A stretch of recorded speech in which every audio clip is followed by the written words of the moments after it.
Bonjour à toutes et à tous, on se retrouve sur une nouvelle vidéo sur la chaîne YouTube du Journal du Real. Une vidéo en direct de la Ciudad Real Madrid, comme vous pouvez le voir derrière moi, avec l'un des terrains évidemment de la Ciudad, l'un des nombreux terrains que comporte la Ciudad Real Madrid. On se retrouve donc juste après la conférence de presse de Carlo Ancelotti et l'entraînement des joueurs avant le match face à l'Atlético pour discuter un petit peu de l'état actuel de l'équipe. On va commencer par faire un petit point sur les blessures. Là, c'est pas Carlo Ancelotti qui est revenu dessus en conférence de presse, c'est un point sur un point global médical qui a été fait par le Real Madrid tout simplement via des communiqués. David Alaba a une lésion musculaire à la cuisse et est blessé pour environ un mois. Il devrait revenir après la trêve internationale. L'objectif est, on parle en tout cas du match du 2 avril contre le Real Valladolid, qui est le match du retour après la trêve internationale, comme objectif de retour pour David Alaba.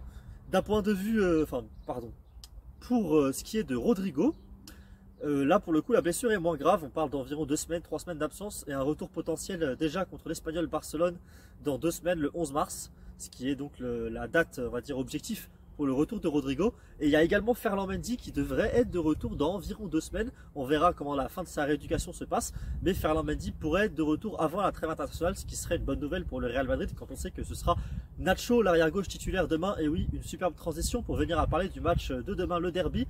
Et la grande information de cette conférence de presse de Carlo Ancelotti, c'est qu'il a annoncé Nacho arrière-gauche demain. Il y avait des compositions, il y avait des personnes qui s'attendaient à voir Camavinga de retour à ce poste-là, après qu'il y ait performé relativement bien lorsqu'Alaba et Mendy étaient blessés. Mais cette fois-ci, ce sera Nacho qui sera l'arrière-gauche du Real Madrid dans le derby demain.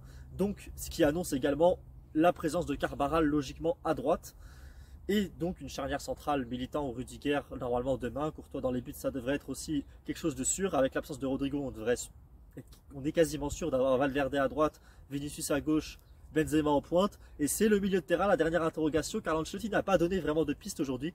On lui a notamment posé une question sur quand on verra les deux Français, Camavinga et Tchouaméni, titulaires ensemble au milieu de terrain. Ancelotti a un petit peu botté en touche en répondant que peut-être que ce sera demain, sans doute que ce sera bientôt, mais il n'a pas répondu à ça. Pareil, il a aussi botté en touche, évidemment, qu'on lui a demandé si Kroos et Tchouaméni seront titulaires demain, ce que disent les dernières rumeurs. Lui a dit qu'il ne savait pas. Ensuite, il a évidemment dit que c'était un mensonge, il le sait, mais il ne le dira pas. Ancelotti, toujours un bon blagueur, évidemment, en conférence de presse. Et donc pour la composition de demain, on connaît l'attaque, on connaît la défense, on connaît le gardien, le milieu de terrain et la grande interrogation, même si évidemment on le saura 1h30, 2 heures avant la rencontre face à l'Atlético. Atlético qu'il a mentionné, Carlo Ancelotti aussi évidemment en conférence de presse, en parlant en bien, évidemment, une équipe qui est forte tactiquement, forte mentalement, qui est un adversaire très difficile en Liga, même à domicile. Et il a aussi mentionné Diego Simeone comme étant un entraîneur avec qui il aimerait discuter, avec qui il aimerait échanger, et qu'il aimerait bien également, Carlo Ancelotti, savoir comment il a préparé cette rencontre, bien sûr, puisque ça l'aiderait beaucoup dans sa préparation à lui de ce derby. Il a aussi parlé de la retraite de Sergio Ramos sous un angle qui a été pas mal discuté en Espagne, notamment dernièrement, qui est évidemment cet angle comme quoi Luis Enrique aurait appelé Ramos en lui disant que quel que soit son niveau, il ne compterait plus sur lui.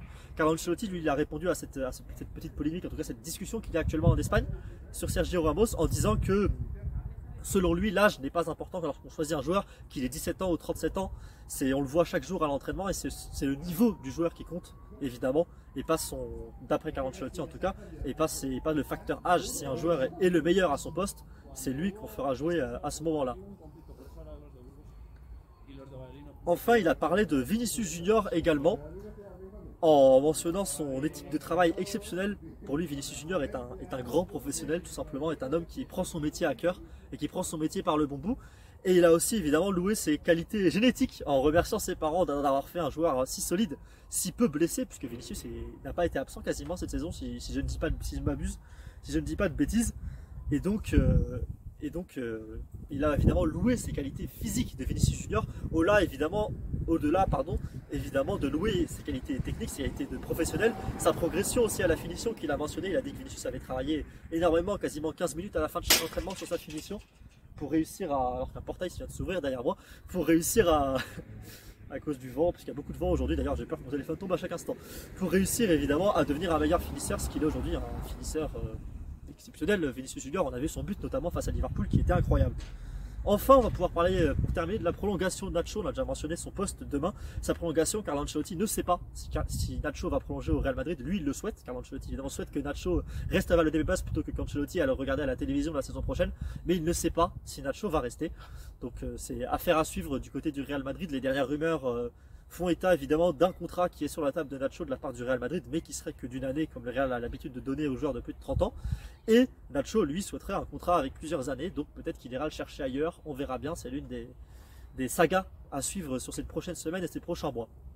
Sur ce, je vous remercie d'avoir regardé cette courte vidéo YouTube qui fait un point évidemment avant le derby de demain, le grand match. Je serai en tribune presse bien sûr pour suivre et pour vous faire vivre ce derby qui s'annonce incroyable évidemment, puisque c'est toujours une grande ambiance, un derby au Santiago Bernabéu. Et on se retrouve très bientôt pour une nouvelle vidéo, la prochaine sur la chaîne YouTube. Normalement, ce sera un débrief en direct du Bernabéu, du match de demain qui s'annonce difficile, mais qui s'annonce excitant à suivre, à vivre en direct bien sûr, et à suivre aussi à la télévision depuis chez soi. Merci à tous et on se retrouve très bientôt pour une nouvelle vidéo. Salut! Et oui, mes notes sont dans ma main gauche puisque je n'ai pas oublié mon petit carnet aujourd'hui. Donc voilà, petit extra pour ceux qui sont restés jusqu'à la fin. Voici mes notes pour la vidéo. C'est une méthode évidemment très ghetto, mais bon, ça fait l'affaire. Merci d'avoir suivi cette vidéo jusqu'au bout et on se retrouve très bientôt sur la chaîne YouTube du Journal du Real. Salut!